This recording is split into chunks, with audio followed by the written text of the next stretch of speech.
1,11,00,000 కార్మికులు నష్టపోయారు.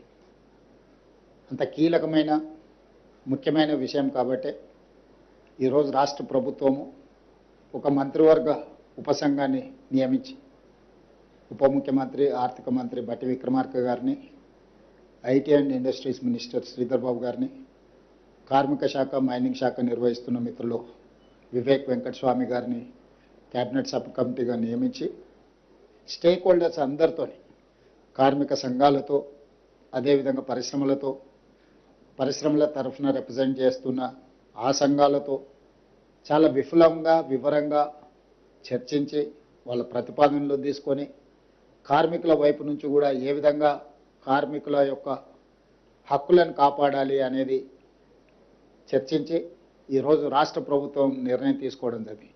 కార్మికులలో 4 కేటగిరీల కింద ఈరోజు మనం కార్మికులను విభజించడం జరిగింది.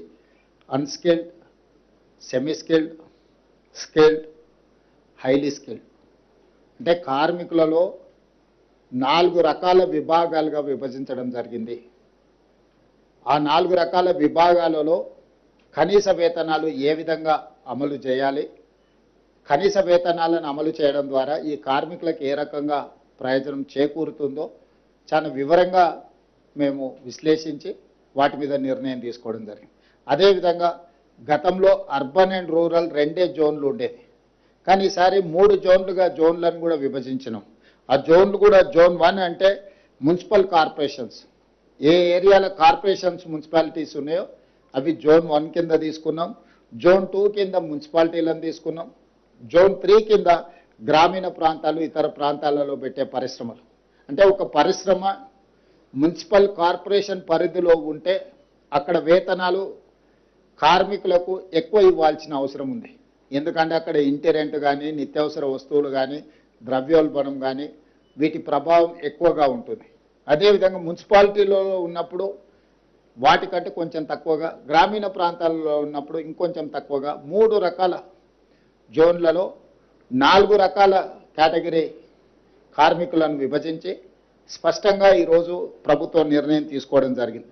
అన్స్కిల్డ్ 12,750 రూపాయలు ఉంటే ఈరోజు మనం 16,000 రూపాయలకు జోన్ 1లో పెంచడం జరిగింది. అదేవిధంగా సెమీ స్కిల్డ్లో 13,592 రూపాయలు ఉంటే దాన్ని ఇప్పుడు 17,000 రూపాయలకు పెంచడం జరిగింది. స్కిల్డ్లో గతంలో 13,772 రూపాయలు ఉంటే ఈరోజు 18,500లకు పెంచడం జరిగింది. హై స్కిల్డ్లో 14,607 రూపాయలు ఉంటే 20,000 రూపాయలకు పెంచడం జరిగింది. అంటే ఈ వేతనాలన్నిటిని కూడా అన్ని రకాల అంచనాలను వేసుకొని, ద్రవ్యోల్బణాన్ని దృష్టి పెట్టుకొని, నిత్యావసర వస్తువుల పెరుగుదల, ఇంటి రెంట్లతో సహా అన్ని రకాల సమస్యల్ని కార్మికుల యొక్క శ్రేయస్సు కోరి రాష్ట్ర ప్రభుత్వము ఈరోజు ఈ నిర్ణయం తీసుకున్నది. ఈ నిర్ణయం ద్వారా 1,11,00,000 మంది కార్మికులకు ప్రయోజనం చేకూరుతుంది. ఇది కార్మికులకు ఒక మంచి శుభవార్త.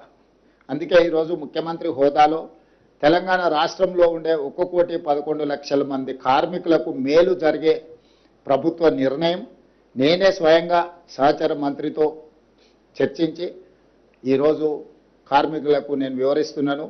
కార్మికులకు ఈ సందర్భంగా నేను శుభాకాంక్షలు తెలియజేస్తున్నా. ప్రభుత్వం తీసుకున్న ఈ నిర్ణయం జూన్ 1, 2026 నుండి అమలు జరుగుతుంది. ఎందుకంటే జీతభత్యాలు కానీ, ఉద్యోగి యొక్క ఎన్ని రోజులు పనిచేసింది అనేది ప్రతి నెల 1వ తారీఖు నుంచి లెక్కించబడుతుంది. కాబట్టి 1వ తారీఖు నుంచి 31వ తారీఖు వరకు లెక్క తీసుకుంటారు. అందుకే జూన్ 1, 2026 సంవత్సరం నుంచి ఈ ప్రభుత్వం తీసుకున్న నిర్ణయాన్ని అమలు చేయాలని ఈరోజు రాష్ట్ర ప్రభుత్వం నిర్ణయం తీసుకున్నది. ఇది ఖచ్చితంగా 1,11,00,000 మంది కార్మికులకు ఒక మంచి శుభవార్త. ఈ సందర్భంగా కార్మికులందరికీ తెలంగాణ రాష్ట్ర ప్రభుత్వం తరఫున శుభాకాంక్షలు తెలియజేస్తున్నా.